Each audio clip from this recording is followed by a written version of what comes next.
The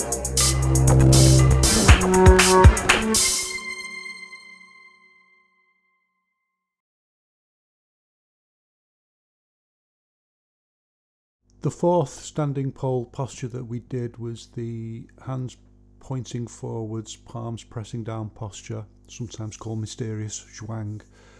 And we used a visualization that was quite complex. It allowed us to experience working with 3 vectors, and that's too complex for what we want today. And also, we've already done moving forwards and backwards with the posture, so we want to change today to pressing down and lifting up. So pressing down with the palms, lifting up with the back of the hands. And we also want to do something a little bit different with the visualization. So what we're going to imagine today, or what we're going to mentally induct, is an impression of the weight of our own body using thought. And we're going to do that very simply by imagining that when the palms are going down, it's not actually our palms that are going down, but we're lifting our body up. So visualizing that the palms of our hands are resting on an object, like a rock on either side, and we're lifting our whole body up. And then when we lift our arms up, we're going to imagine that there's a tree trunk on either side and it's pressing us down into the ground. So we really want to feel this pressing down into our feet, or lifting us up like we weigh nothing, and then pressing us down and feeling the weight of our body as it pushes us down into the earth through our own strength. And remember that we want to keep the posture in complete balance, so we don't want to skew it either way, or at the quad axis or at the vertical axis. Try and keep the palms moving at exactly the same time and keep every part of the posture completely in balance. And also think about a few little micro points now.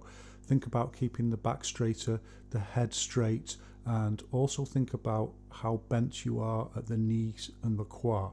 You can go a little bit deeper now, so we're starting to build leg resilience, so we can just make that posture a little bit deeper, just to the point where it's comfortable. We don't want pain to overwhelm the sensation that we are creating with the power of thought. And of course we'll look at that another time, doing deeper postures, but we don't want to just keep going deeper and deeper. Find the right balance. We don't want to be just stood up resting on our bones completely, but we do want to rest on our bones to the point where we can just use the muscles to adjust our posture. Then as the muscles get a little bit stronger, we can take it a little bit deeper, but we don't want to go much further than that. It starts to negate the idea of the muscles correctly managing the alignment of the bone structure that we would need in actual martial arts practice. Again, we're going to do eight repetitions, and you can take these very slowly, so you can start working on just bringing the movement into very slow postures and really holding that visualization as if you are holding your own weight with the power of thought, or we might say experiencing the weight of thought itself.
Next, I demonstrate what the posture would look like if I used imbalanced rather than balanced force. And you don't have to just do this on the air. You can use objects to help you train this, like Pilates balls, even just a supple tree branch or something like that. Or you can also do these exercises with a partner. So if the partner doesn't actually have to know Yiquan or martial arts, as long as they can just provide a little bit of resistance to your arms, you can just practice, well, whichever posture you're doing, just shifting between the four contexts and experiencing what it's like when you just get that subtle feeling of the other person's movement in relation to you. We're not going to talk about it here, but we are going to talk about it in depth later on, that it's incredibly important not to get caught up in solipsistic training, so only working on the feelings inside your body. You need to understand that each one comes to life in a dual structure, that is when you're working with someone else, but we need to build up to that stage first. But working with a partner with these very simple kinds of exercises, the partner just giving you a little bit of resistance helps you to feel how you might just transfer that imbalance into another person, and that's exactly why we need imbalanced force.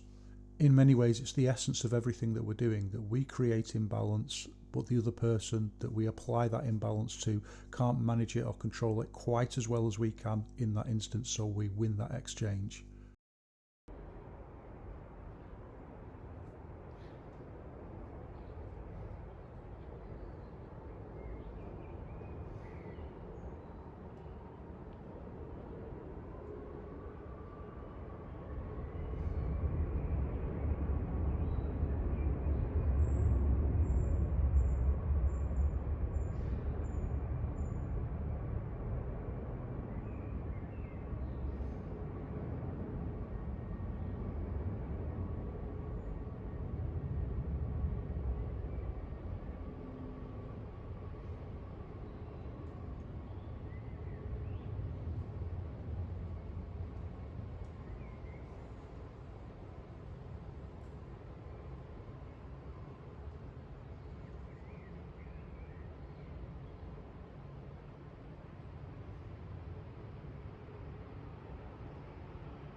Third variation, we're going to change the visualization. So we're going to visualize that there's a thick rubber band that's connecting the left shoulder to the left hand and the right shoulder to the right hand.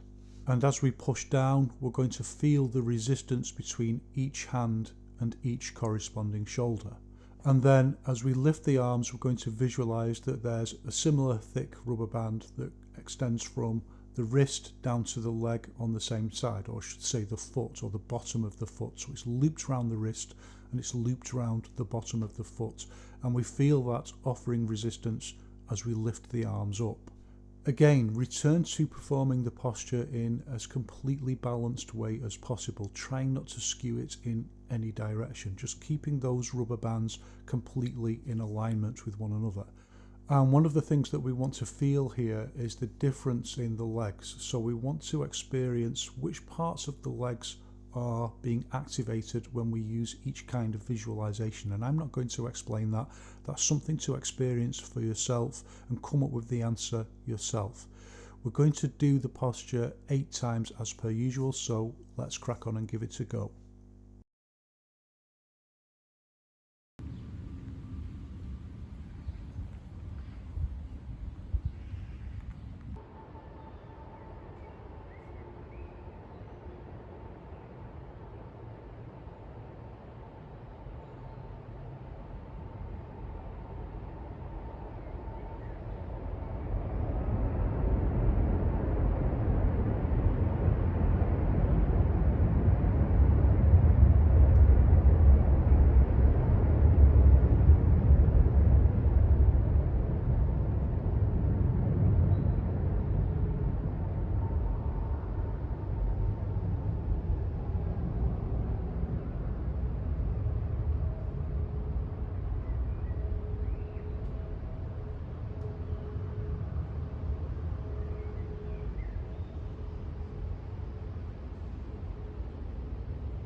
For our final exercise, we're going to create an intentional arc using intention down the load-bearing line, which is also the setting line for this posture. So if, for example, you were to get something like, well, if you're about my size, something like an 8 or 10 kilogram weight, and just hold it out in your left arm in a similar posture to what we're doing here, you'd feel that the load-bearing line goes right down to your left foot. So that helps us understand how the posture is set in this case. That is, if you were genuinely going to strike down or strike up, let's say with your left hand, the posture would be set on the left foot. So that line that creates what we call the intentional arc and then sets the posture is down the same side of the body. And what we want to do is, just like in the other exercises, use a completely balanced posture visually. So if you were to look at someone doing it, it looks completely balanced, apart from when they can't control it and one side of the posture gets emphasized more than the other. But we're trying to keep the posture completely balanced. But within the posture, we're emphasizing one side over the other. And the video that's playing at the moment is showing how that would happen, or what that would feel like if you only demonstrated or did it on one side. And just like in the previous exercises, what we want to try and do is use our intent just to pick out that feeling, to create that feeling through intention, that we're emphasizing one side and then the other, even though it's all within a completely balanced posture. And by now we know that this is what we call the structure of intent, that intent itself does multiple things, has its own structure that's completely mirrored by the structure in the body. Have a go. You'll probably find that one side of the body is more emphasized than the other, because it's hard to create this sense of a controlled but differentiated structure within the intent when you do slow movement. We do it all the time in our daily tasks, playing sports, even just eating, or for most people doing something at work where we have to use a differentiated intent. But when you break it down into slow movement, you see how crude that control is in most cases, apart from usually the very task specific things that we do for work or for our hobbies. We want to work on creating a much more sophisticated and adaptable ability to create this multiplicity of events that are going on within the intent that are then reflected within the body, and to have control over all of those, but also they all need to be linked together within the context of martial arts practice, so routing, intentional arcs and so on. Okay, we're going to do it 8 times, so let's give it a go and see how we do.